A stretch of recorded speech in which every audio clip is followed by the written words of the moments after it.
Terima kasih Anda masih bersama kami di NTV Prime. Kami masih di segmen dialog dengan topik bantuan kemanusiaan ramai-ramai akui Palestina. Oke, saya harus perjelas di sini ya dengan Mbak Wanda. Jadi ada beberapa negara ini yang baru pertama kalinya ini Mbak Wanda mengakui Palestina sebagai negara. Tadi sudah disebutkan Prof. Hik, ada Prancis, kemudian Inggris, Australia, Kanada, Finlandia, Selandia Baru, Portugal, banyak lah kira-kira ya. Yang sebelumnya telah mengakui tentunya ada Spanyol, Norwegia. Nah, bagaimana Anda mencermati ini? Apakah ini kabar baik atau Anda menaruh kecurigaan di sini, Mbak? Oke, gini. Mengakui Palestina, of course, Palestina exist jauh sebelum ada Israel. Oke, Israel kalau dibilang baru ada nanti mohon koreksi Prof. Hik. Kira-kira di tahun 1948 lah melalui perjanjian-perjanjian. Tapi Palestina even exist before, long way before that ya, gitu. Jadi agak aneh kalau ada negara-negara yang baru mengakui Palestina sekarang, gitu.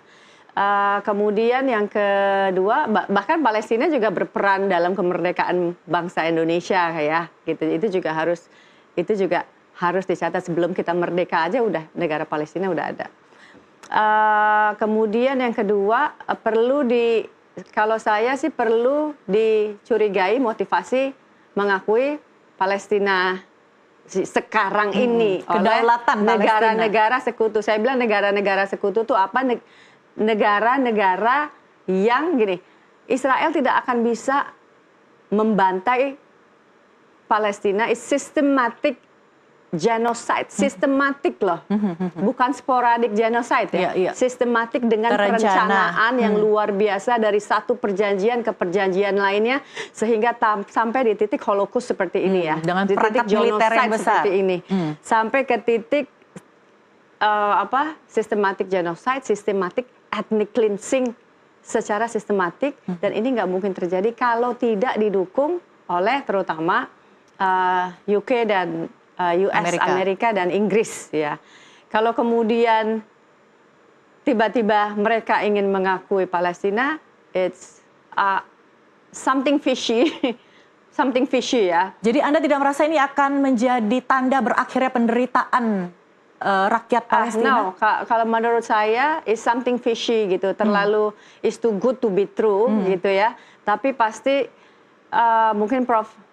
Hik nanti bisa menjelaskan gitu. Menurut saya this is balik lagi satu tekanan global, ya kedua tekanan dari rakyatnya sendiri menyaksikan pemimpinnya melakukan di dalam sejarah akan tercatat sebagai pelaku genosida di abad ini. Oke, Prof. Hik, something fishy. Ada yang dicurigai di sini dengan hal-hal baik mungkin yang dikemukakan oleh beberapa negara.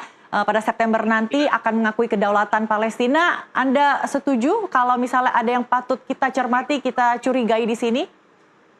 Ya, memang seperti itu. Jadi saya ambil contoh ya, kenapa Israel mungkin membuka kesempatan untuk bantuan kemanusiaan, karena dia ingin bahwa dengan dia memberikan bantuan kemanusiaan, maka negara-negara seperti Prancis, Inggris yang belum mengakui berubah pikiran. Jadi disesuaikan inline dengan apa yang dikehendaki rakyat di negara-negara tersebut, ya kan? Karena mereka melihat bahwa masalah kemanusiaan ini harus diakhiri. Jadi sekarang ini belum bicara masalah tanah yang diperebutkan, tapi masalah kemanusiaan. Nah, rakyat di berbagai negara yang katakanlah Barat ini, selalu kalau misalnya masalah kemanusiaan mereka tergerak bahwa mereka harus dukung nih kemanusiaan, dan mereka akan membedakan antara Hamas dengan rakyat Palestina ya. Kalau Hamas mungkin mereka nggak akan dukung, tapi kalau rakyat Palestina yang dibiarkan lapar ini mereka akan dukung. Nah, jadi Israel sebagai strategi untuk supaya negara-negara Prancis, Inggris begitu dan banyak lagi negara Barat tidak mengakui Palestina itu dengan cara dia membuka kesempatan bahwa ini sekarang saya udah buka nih ya, tapi mungkin kompensasinya adalah jangan kemudian Palestina diakui sebagai sebuah negara seperti itu. Jadi Anda merasa kalau misalnya pengakuan dari negara barat terhadap Palestina ini tidak akan ada wujud konkretnya ya, hanya sebatas deklarasi saja, begitu Prof? Ya, kalau misalnya pengakuan itu kan berarti dia sudah menjadi negara. Cuman masalahnya satu, kalau yang sebelumnya kan mereka nggak diakui rakyat Palestina bahwa ini sebuah negara. Mereka mengakui Israelnya sebagai negara dan rakyat Palestina ada di dalam negara yang namanya Israel itu. Nah, sekarang mereka ini mengatakan bahwa enggak, Israel harus merdeka. Seperti kayak kita lah, kita dijajah Belanda misalnya. Kan walaupun kita ini masih beda tempat gitu ya, tapi kan Belanda mengakui bahwa ini wilayah mereka. Mereka bisa memerintah. Nah, yang sekarang Palestina itu oleh Israel di tepi barat maupun di Gaza itu dianggap bahwa ini wilayah Israel, tapi kemudian ada rakyat Palestina di sana, otonomi. Nah, terus kemudian kalau di tepi barat nggak ada masalah, tapi yang masalah itu Gaza. yang di Gaza karena ada Hamas yang selalu menyerang Israel, gitu kan? Nah, maka Israel bilang jaminannya kalau misalnya saya akui Palestina sebagai sebuah negara, ya, saya nggak akan dapat lagi serangan dari Gaza, dari Hamas. Nah, jadi sekarang Israel bilang, ya saya nggak akan akui Palestina sebagai sebuah negara. Dan itu didukung oleh negara-negara besar seperti Amerika Serikat, Prancis, negara-negara Eropa lah. Kalau dulu kan kalau Palestina sebagai sebuah negara itu diakui oleh negara-negara yang Islam atau China, penduduknya Rusia. mayoritas Islam. Iya. Nah, tapi kalau sekarang negara-negara Barat sudah mau mengakui, dan kalau itu sudah diakui, harapannya negara-negara Barat ini untuk dapat perdamaian yang abadi, maka dimunculkan yang namanya two-state solution. Jadi two-state solution, Israel diakui keberadaannya, tapi juga Palestina diakui keberadaannya. Nah, tapi pasti saya yakin Israel akan mengatakan apa jaminannya Hamas tidak menyerang saya.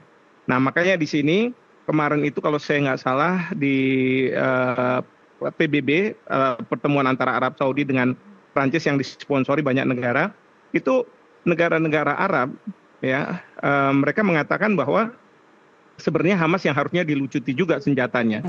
Karena menurut mereka karena adanya Hamas ini yang tidak memungkinkan adanya two-state solution itu.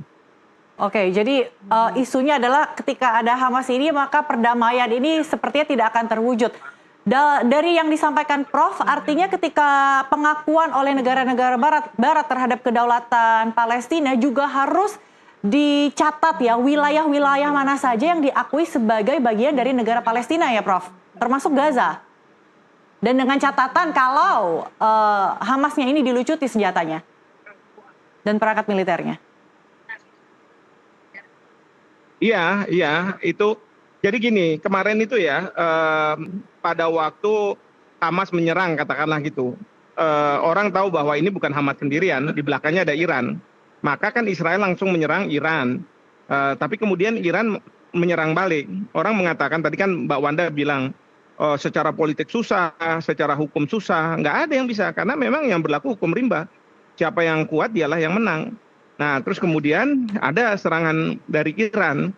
Nah, orang melihat, sebenarnya nggak penting antara Iran dengan Israel lah berperangnya itu ya, siapa yang menang. Tapi mungkin satu-satunya negara yang bisa menghentikan kekejaman yang dilakukan oleh Israel itu adalah ya Iran gitu ya.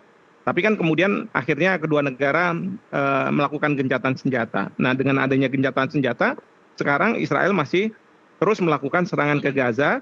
Nah, sekarang dia agak mulai mundur sedikit, ya, bahwa karena banyak negara-negara Eropa yang akan mengakui, dia mundur sedikit membuka pintu untuk kemanusiaan itu.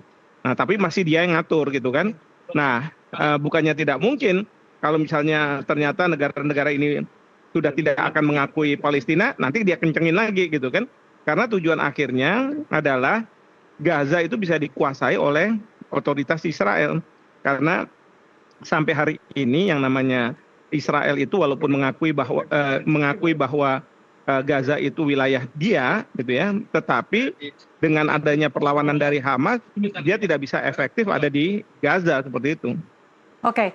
Baik, Mbak Wanda, apakah Anda melihat kalau pengakuan dari negara-negara Barat ini secara tidak langsung akan memberikan dukungan moral kepada warga-warga Palestina yang saat ini ya merasa terjajah? Gimana ya, sebetulnya ini bukan ansih masalah Palestina sendiri, ya itu balik lagi ya, saya katakan begitu bahwa sebetulnya kita ngelihat ini udah brutal, ini sadis, ini Holocaust. Kalau sekarang dulu kita dengar Holocaust cuma baca buku sejarah. Nazi Jerman. Kalau sekarang we see it live streaming in front of our eyes. Tidak ada aura optimisme nih dari Mbak Wanda. Enggak ada gitu, karena maksudnya gini loh. Sekarang mereka bukan gini, maksud saya adalah motivasinya bukan karena mau membantu Palestina. Motivasinya adalah seluruh dunia udah awaken, udah terbuka matanya bahwa selama ini negara-negara yang mendukung Israel ini mereka kejam dan brutal. Makanya saya bilang tadi systematic operation, systematic genocide, systematic ethnic cleansing yang udah direncanakan selama puluhan tahun, yang udah direncanakan selama hampir 100 tahun, 78 tahun. Jadi gitu. Anda tidak melihat ada titik terang di sini, apapun itu dari aspek bantuan kemanusiaan. Oke. Gini, titik terang itu saya mau lihat mungkin mulai dari, dan mereka balik lagi tekanan global dan tekanan dari rakyatnya Israel, sendiri yang pemimpin mereka, negara mereka akan dicatat oleh sejarah sebagai pelaku genocide negara mereka juga ya, karena negara dan mereka kita juga sudah sulit pimpikan. warganya untuk berpergian kemana-mana. Betul gitu, dan itu akan bisa fire back ke pemerintahannya sendiri karena rakyat seluruh dunia nggak ada yang menginginkan terjadinya genocide dan Holocaust yang kita dipaksa untuk melihat setiap hari ini gitu. Jadi maksud saya motivasinya itu loh, motivasinya bukan karena mereka baik, mereka mau mengakui, tapi ada tekanan dari luar, eksternal, ada tekanan dari internasional dan ada tekanan dari dalam negeri untuk yang tiap hari berdemo tidak lelah selama hampir 700 hari ini gitu ya, termasuk di Indonesia. Jadi aku ngerasa kalau memang ada niat baik, buka blokade kemanusiaan. Buka blokade kemanusiaan. Sebelum intervensi itu yang dituntut. militer. Oke, Prof Hik, terakhir. Bagaimana Anda melihat progres ke depannya, mungkin apa yang akan terjadi di Dewan Pertimbangan PBB ketika bertemu nantinya di bulan September?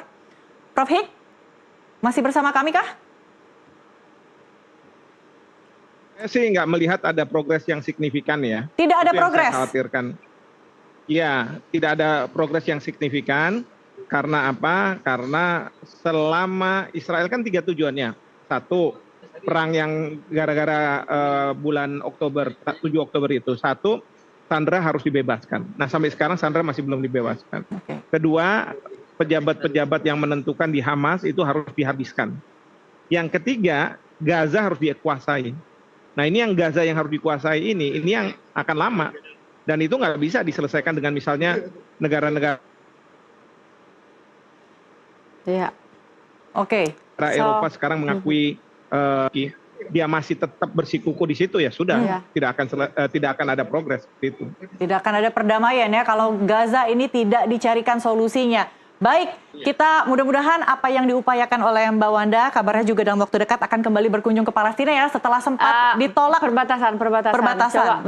Pokoknya gini, kita selama terjadi pembantaian dan Holocaust, kita harus berikhtiar, berusaha apapun cara kita, mau dengan boykot, mau dengan tulisan, mau dengan lisan, untuk berjuang untuk mereka maupun secara langsung, baik dalam aksi-aksi di dalam negeri yang nanti ada nih aksi Akbar mendukung Palestina 3 Agustus ini di Monas, kemudian kemarin Global March to Gaza, kami dari perwakilan dari Indonesia juga berusaha, dia ikhtiar kami, our ikhtiar gitu ya, usaha kita matter supaya Palestina tidak merasa sendirian gitu. Jadi mudah-mudahan termasuk sosial media. Betul. Menurut saya termasuk sosial media mau yakinkan rakyat di Amerika Serikat, rakyat di Prancis dan lain sebagainya untuk terus, termasuk juga di Israel, mau mengganti pemimpinnya yang zalim.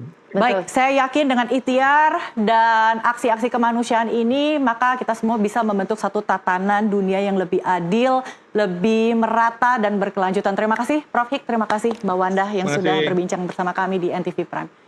Pemirsa, jangan beranjak dulu, NTV Prime masih akan kembali, tetaplah bersama kami.